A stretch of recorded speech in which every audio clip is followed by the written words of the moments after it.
When working on a project, you might want to reuse parts of your node graph to share your lighting rigs or your render setting setup with a teammate, or just to avoid redoing it for yourself again.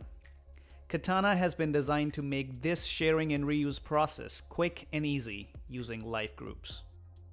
The LiveGroup node makes collaboration between teams a breeze. LiveGroups allow you to assetize parts of your node graph to foster better teamwork. Eliminate redundancy in your node graphs by referencing the same LiveGroup node across all your Katana recipes.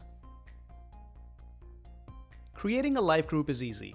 Just select the nodes you want, hit G to collapse them into a group, right-click, and convert to LiveGroup. Easy as pie. Once you're ready, publish the LiveGroup to disk and it'll be ready to be picked up by your teammates for reuse. Your teammates can then just import the LiveGroup into their Katana scene and start working from there.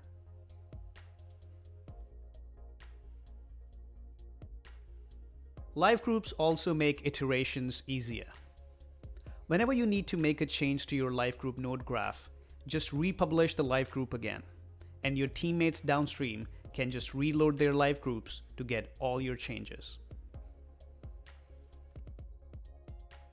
You can also version your LiveGroups manually or just hook them up with your asset management system for better tracking.